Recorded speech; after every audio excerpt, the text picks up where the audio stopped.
My name is James Williams Jr.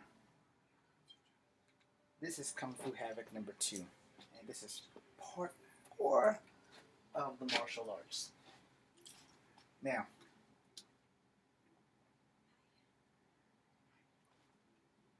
no, drinking tea of any kind, even from Asia, does not make you a great martial artist. I just like tea.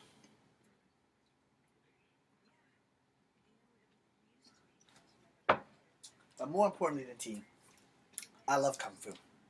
I love it more than life itself. It is my life. And though I will never be the famous martial artist that I would love to be until I'm probably dead, you won't discover me until I'm like Bruce Lee. I might make one great ass fucking movie, and then you find me dead, and they'll be like, well, damn, that James is a bad motherfucker. Hey, let's go check out Kung Fu Havoc number 1 and Kung Fu Havoc number 2. And then you're going to look at my shit and be like,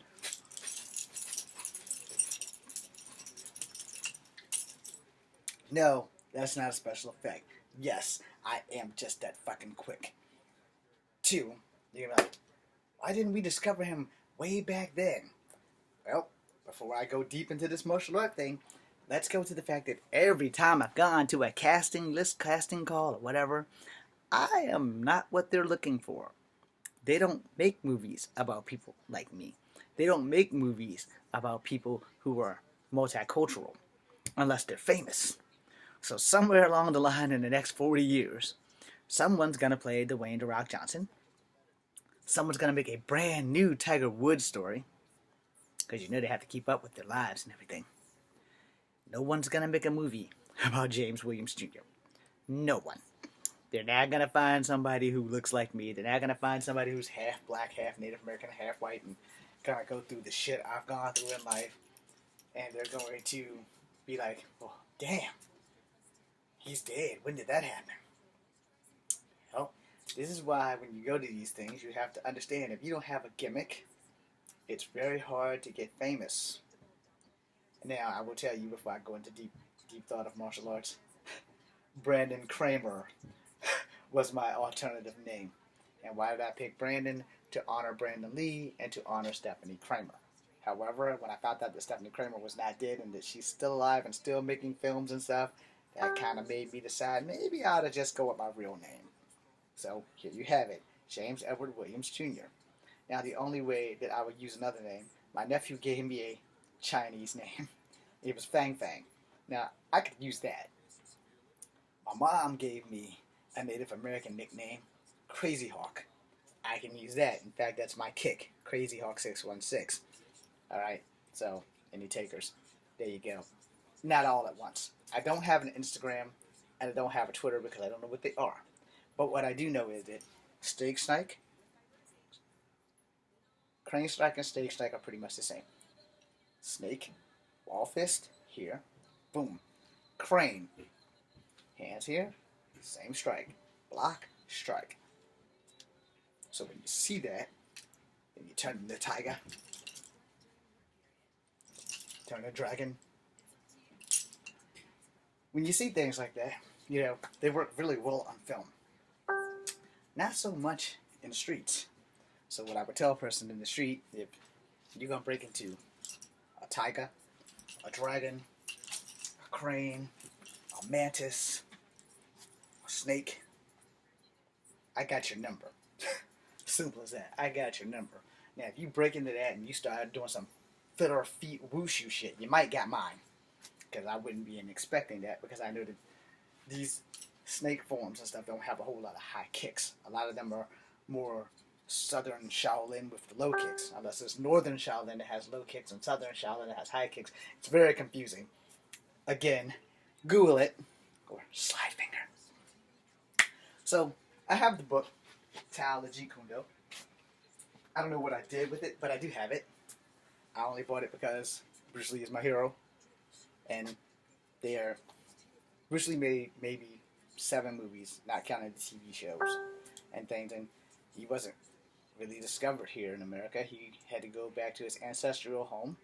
So that's not going to work for me because this is my ancestral home. I'm American, born and bred. Now, as far as me being a part of the Cherokee Nation, I have no idea how to do that. That's me being part Cherokee because both my grandmothers are Cherokee. My mom's Cherokee. My dad's mom's Cherokee. So I don't know how much Indian that makes me, but I know that I have Cherokee. So that kills that in a nutshell. Now, before I move on into more martial arts stuff, I've showed you things that you need to know. I've told you things that you need to know. But the thing is that, if you want to see my actual moves and stuff, you have to go back over the Kung Fu Epic #1 where I have short hair and I was younger. I did a tribute to Chui Trang, who was the Yellow Power Ranger, and that's got some of my stuff. One of my very first movies, I did a demonstration of all weapons. I have no idea where that stuff is. I have no idea where it is at all. But I did fan, sai, nunchucks. I think the only thing I didn't do was the chain. And I did a giant fan. It wasn't no little tiny fan. It was a giant fan. And that technique came from that tribe of women that I was telling you about. Because the fan is a concealed weapon within a weapon which no one really knows about. So let me break it down for you. As I said in previous 3 videos, that everything you touch as a martial artist has to be your weapon. And I mean everything. Keys, mirrors, bow and arrows, your wallet, your flashlight, anything that you can put your hands on. If you can't use it as a weapon, it's useless. Alright? A lot of people tell you about, keys being the jabbing point. Well, if you got all this, that's not going to help you. So you want to get as much of that in your hand as possible. And it's so many, triple those bitches up. Wolverine the shit out of these motherfuckers. However, these little things that you are learning only work if you're going against someone who doesn't have a clue on how to defend themselves. And I mean, they literally can't have a clue. Because some people can just fight. And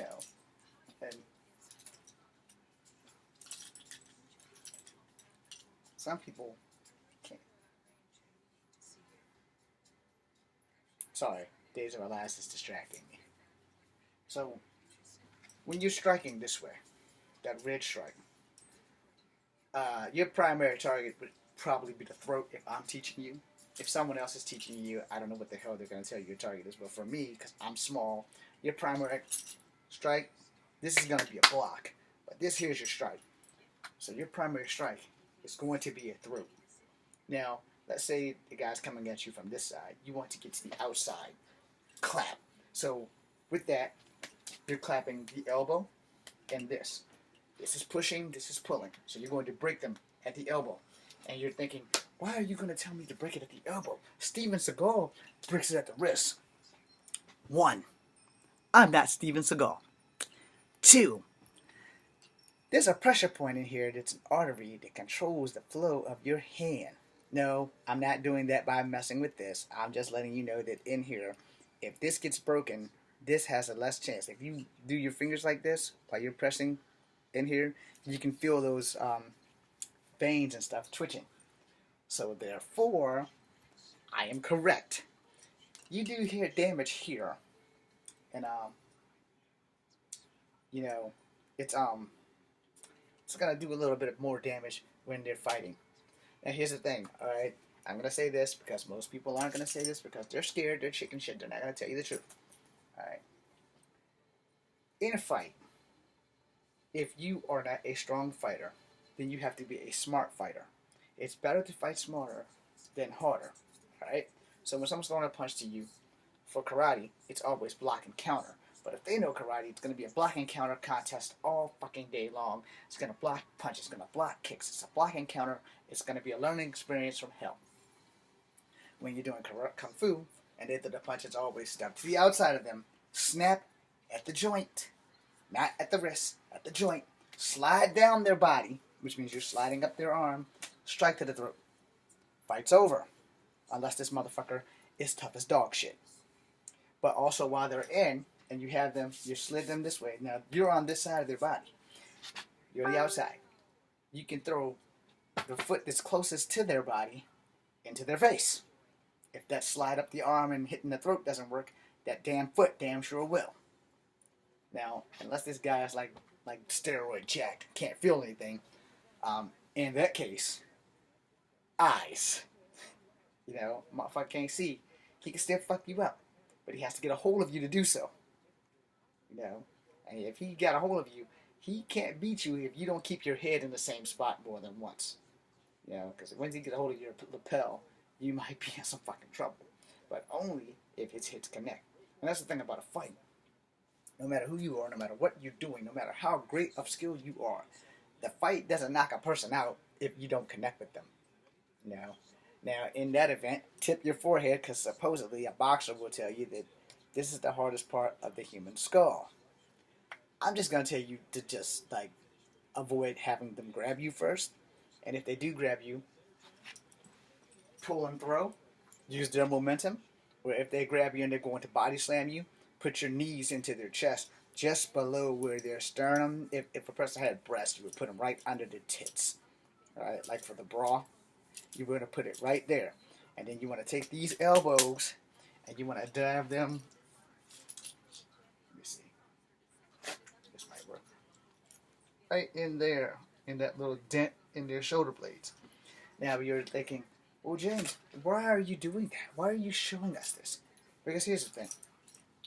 As I said in the other 3 videos, you can hit a motherfucker as hard as you want, and you might not be able to stop them. But if you hit a motherfucker in the right spots, because that where you hit them is far more important than that how hard you hit them. You have a better chance of actually surviving the fight than, you know, getting your ass destroyed. And personally, if I'm in a fight, a guy's coming in to tackle me, I'm going to put my knees into his chest, and I'm going to put my elbows into his back. I'm going to clap down on that bastard so fast he's not going to know what the fuck his name is. And why am I going to do that? Because I'm small, and I might not be able to avoid getting tackled or avoid being body slammed. You have to know what your body is capable of before you can fuck someone else up. And why did I tell you that? Because a lot of martial art teachers aren't going to tell you that. Why are they not going to tell you that? Because they want you to pay them. I want to teach Kung Fu for free. That's why I want to make movies, so I can teach Kung Fu for free. Why do I want to teach Kung Fu for free? Because why shouldn't I teach it for free? You have the right to defend yourself. If you're a woman, you don't want to get raped. No, so if I'm teaching you for free, you probably take that offer. Now, no one's going to come knocking down my door for free Kung Fu lessons. I know that. I get that. That's cool. Because no one's going to be like, well, you're not certified. You don't have a black belt. Well, I got a news flash for you. I have beaten black belts in sparring matches. So, if I can beat you in a sparring match and you're a black belt, 2 things have happened. Either secretly, I'm a black belt, or you missed a few classes. Or, that 3rd thing, the fact that I just said in the other videos that some teachers aren't going to teach you what you need to know because they want you to keep paying them. I ain't that guy. You don't need but 3 months of what I teach you to survive. What you need after I teach you is that mentality to go home and practice, practice, practice. Practice putting your husband in those moves. Practice putting your children in these moves. Don't hurt the children, but you know you have to practice these moves because they're not going to work if you don't practice them. You have to practice them in slow motion. You have to practice them in fast motion. Because where you fail yourself is that if you're not training, you're not learning. You have to learn from your own mistakes to get better so that you don't make these mistakes. Now, I'm not going to train anybody on weapons. I don't have enough money to buy weapons, and the Iron Knife Company shut down, so I can't get any weapons from Garfield because I have no idea if he's even still alive. So, I can give you this much, though, as I power this damn phone back on. It's got to be fully charged by now. Yes, it is. So, that douchebag might call me back. Sorry, he's not a douchebag, but when I send you a message that says I'm video blogging, it means I'm video blogging. It means don't interrupt me while I'm trying to do my video blog. You know? Now, afterwards, I will get back to you if at all possible. Which means if I don't forget that happened, I will get back with you as best I can. Now, moving on, because I'm about to go up the street, and I'll do the 5th video later, which means I'm probably going to do maybe 7 of these damn things. Odd numbers are great. I love odd numbers. I'm sorry. Which is why I was going to stop at 5, which means I have one more video to go after this. Now, my whole thing, with this, is that when you do things, especially in a martial art field, you will have those people who will only teach you because they want money. And you will have those people who want to teach you because they enjoy teaching. I'm one of those people who will teach you because I enjoy teaching. And as much as I would love to make a living teaching martial arts, it's just not going to happen. I would much rather make my living making kung fu movies because kung fu movies make me happy. Alright? Oh yeah, I didn't do this last night, so I'm going to do it right now. Shout out to Zombie Maniac or something. I posted it on Facebook. Just look it out. It's some zombie dude looking for actors and stuff in Maryland. Alright, back to martial arts. So, a lot of teachers are only going to teach you what they want you to know instead of what you actually need to know. And a lot of teachers are only going to teach you while you're shelling out dough. I'm poor. Alright? I've been poor all my fucking life. So, what kind of asshole would I be to have more people be poor, and to treat them that way would be like completely wrong. I'm gonna cut this volume if I figure out this stupid fucking phone. Damn it. Sorry guys, I suck at technology. And my media stuff down. Now everything's on vibrate, so I shouldn't be interrupted in case somebody gets a raw hair up their ass and say, hey, we're gonna try calling James again. I don't know who that person is. Okay. Yeah, I do know who that person is. Let me text him real quick.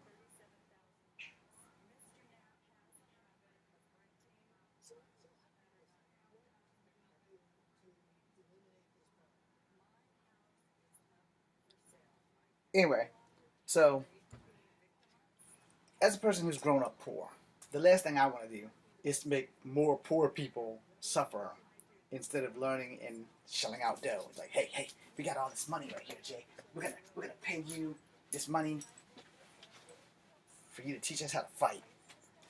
Make it rain. That didn't come out the way it was supposed to. It's supposed to it's only ones. There's like 4 ones. It's supposed to fall like that. No. I don't want to make anybody, especially poor people like me, feel like they have to pay to learn how to defend themselves or protect themselves, or, if I may be honest, to pay to learn how to fight. You have a God-given right to learn how to protect yourself. And I shouldn't be one of those assholes who's like, hey, come learn Kung Fu at my dojo. $600 for the whole year.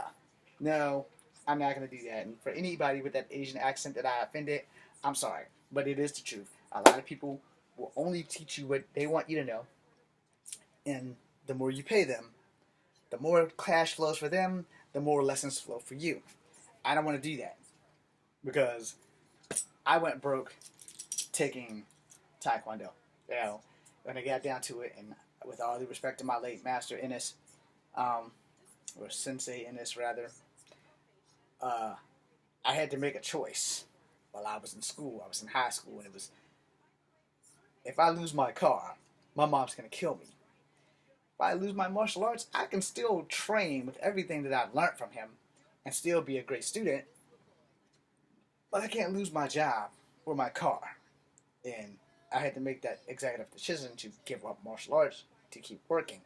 Now, granted, the main reason I did that was because I was buying my own food for high school. I didn't have the free meal ticket anymore, so I had to take care of myself. Because after you reach a certain age, I guess my mom decided, hey, we don't need to sign up for that shit. You just go ahead and go to school and you pretty much can pay for lunch. It's only like $2. You have a job now. Now, in my mom's defense, I have to say that kind of worked out because it taught me how to manage my money. It taught me how to manage my money. It taught me how not to live above my means. It taught me how to spend wisely.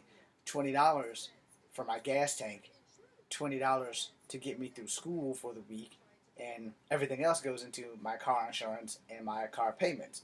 Now the good news is I can make the car insurance at the beginning of the month, and the car insurance payment, or the car payment, whatever one I didn't say, at the end of the month.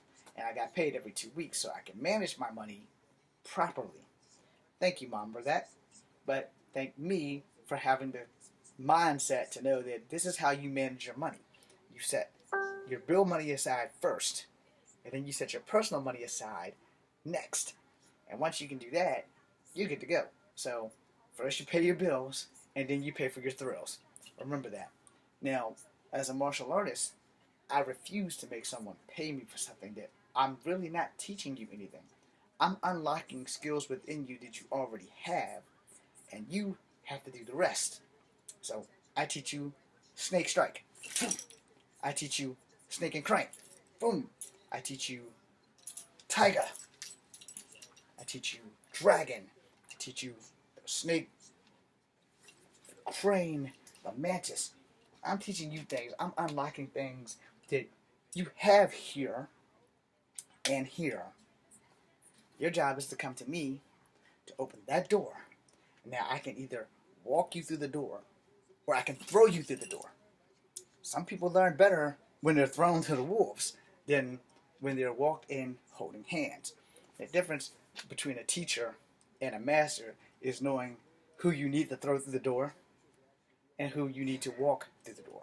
Now why I say that? Simple. Some people don't learn at an accelerated rate. Those are the people you hold hands and walk them through the door. Alright? Those people who learn at an accelerated rate, those are the people you throw through the door, because you can get them out of your school faster. Now I'm going to explain that, because if I ever live long enough to open up a school, I'm not going to teach in tradition. I'm not going to teach you Wing Chun in tradition. I'm not going to teach you karate or kung fu in tradition. I'm going to set your ass in front of a TV. I'm going to make you watch all the Japanese shows I can find. Kamen Rider, Power Rangers, Sailor Moon, everything I can find. And then I'm going to take each of you individually and ask you to show me what you've learned. I'm going to say, show me crescent kick. Show me a side kick. Show me a jumping side kick. Show me what you think you can do so that I can teach you how to master it. Now all of you just said, but James, you're not a master. All of you just said, James, that's impossible. One, I am the self-proclaimed king of the impossible. I will do Kung Fu again, even if it kills me. I will do it again. I don't know when, but I am going to do it again. Nothing's going to fucking stop me. If the doctor doesn't clear me to train, I'm going to train anyway, because you know what? I can't live without it. Alright? So, secondly, as I said in the other 3 videos before this video, 1, we all know martial arts. You come to teachers to open doors so that you can go through that door. How you go through the door decides if you're going to be a great fighter, a substantial fighter, or a master at keeping your ass alive. I'm hoping that if I get you through the door, you're going to be a master at keeping your ass alive. Now, if I walk you through there and I throw you through there, I've done my job. Your job is to do everything that I tell you to do. Your job is to go home and practice 3 nights a week if that's all you've got. 5 days a week if you have that. However much you can put in is what you're going to get out. Which is why I'm only going to teach you the shit that you need. Because teaching you fancy shit like jumping spin kicks, at this moment, since I can no longer jump at the suggestions of my military doctors, I'm not going to do any jumping spin kicks. But if you see my videos where I could do it, I will guide you through it. It's just that simple. You want to be the one that Van Damme does, where you split both legs while you're doing it? Hey, if you're comfortable with that, I'm not going to stop you. I used to be able to do leg splits. I was in my 20s then. I'm in my 40s now. I have learned as I gotten older that there are some things I just should not do. And now that I had these hip replacements, they're kind of like on the list of, damn, I used to be able to do that. And now it's like, yeah, you probably shouldn't do that anymore because the military is not going to pay for your hip if you fuck it up. So it's not that I can't do it. It's just recommended that I should not do it. So henceforth, we're at the 25th minute, and this thing's probably going to go between 7 and 11 videos. So I'm going to stop now, and I will continue these videos in a little bit. But I will say this, as a martial artist, before I close out, you have to understand, these things hold up your pants. They're also weapons.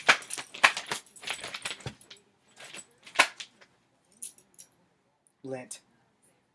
I think I missed it, but yeah, as you've seen, those things do happen. These things here are to help you, not hurt you. My lesson and skill set is to help you, not hurt you. But if you don't go home and practice, and practice, and practice, and practice some more, the only thing that you have learned is exercise. You don't want to just learn exercise. Because if you want to do exercising, watch this. 5 push-ups. 1, 2, 3, 4, 5. Normal ass push-ups. You can do push-ups every day for the rest of your life. And granted, it will improve your breathing and your cardio. But it will not make you a martial artist. You have to train your mind and your body. My job as a teacher is to open that door. I can tell you to go straight into doing push-ups and set-ups to condition your body. And you will do that. But not on day 1. Not in my class. Day 1, the first damn thing I'm going to teach you is how to block. Because you're going to need to know that before you need to learn how to punch and kick. You're going to need to know how to block. Some blocks don't always work. You're going to need to know that. You can't block everything. But you can damn sure try. Now, when I was younger, I was an idiot, and somebody once told me you couldn't block an uppercut. That's bullshit. You can block an uppercut. I didn't know that you could block an uppercut. And they tagged me with an uppercut every time because my dumbass didn't believe that an uppercut could be blocked. Then when I got into a real fight, I found out, oh yeah, you can block anything because you'd be a damn fool to not block it. And that one you don't block could be that one that puts you in the dirt. And nowadays, people get brutal. And they kick you while you're down and stuff like that. They have no honor. So, my tip to you is, if you go down, you take them with you. Quick, fast, in a hurry. Because if you don't, they're not going to give a shit about you. When you go down, they're going to be on top of you like stank on shit. And that's going to be a problem. Unless you know how to fight while you're on your back. Which basically, the guard position is, you look like a dead crab. I'm James Williams, Senior Discomfort After number 2. Be seeing you.